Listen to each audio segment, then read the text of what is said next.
Can another initiative, another factor that's being widely discussed in this region is, of course, COP29. It's upon us here in Azerbaijan. We've heard today that the Russian president will not attend, but the Russian prime minister will. Let's just have a listen to that announcement. Yes, President Aliyev invited me to the conference, but I was there not so long ago, and President Ilham Aliyev and I agreed that Russia will be represented at the high level and that Russian Prime Minister Mikhail Mishustin will attend this event. Orkan, should we read anything into this? Well, I mean, if one does engage in mental gymnastics, could actually read too much into this. But I would consider it as something that I expected. To be absolutely honest, there was no element of surprise. I think the announcement, of course, was made today, but it has been in the offing for some time, for some considerable time.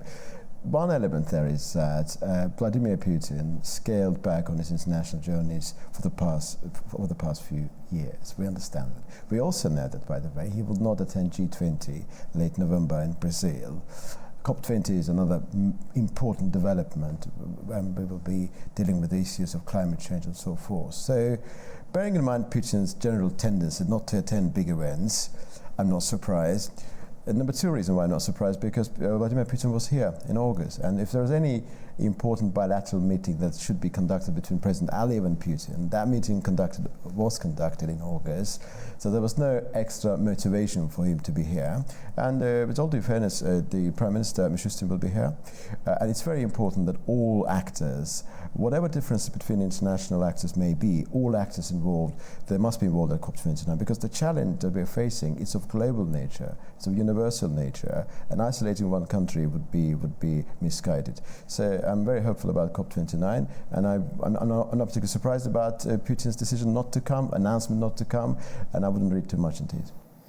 Anastasia, moving further along the middle corridor towards Europe, we've heard today that the President of China and the President of Italy have both met. We know that Europe is increasingly an important destination for China. Join the dots then for us. Give us a sense of the importance of Europe to China. Of course, for China, it's very important to increase the level of its presence in not only in the region of Central Asia, South Caucasus, but also to Europe. Doesn't matter whether we are talking about One Belt, One Road project or about Middle Corridor or any kind of energy initiative which is on the agenda at the moment. China is trying to be as one of the key investors, and definitely China is willing to raise the level of trade turnover with some European countries. And if I'm not mistaken, some European countries previously made a statement saying that for them it's very important to develop the partnership with Chinese government, with Chinese companies. Doesn't matter whether United States is willing to see this development or not. I totally agree with what was said, that United States will try to limit Chinese involvement in all of this infrastructural project. Most probably we should expect more sanctions towards Iran when it comes to the cooperation between Iran and China, but we cannot ignore the fact that China is increasing its presence in all of these projects. And coming back to COP29, which is a big event expected to start next week in Baku in Azerbaijan, yes, the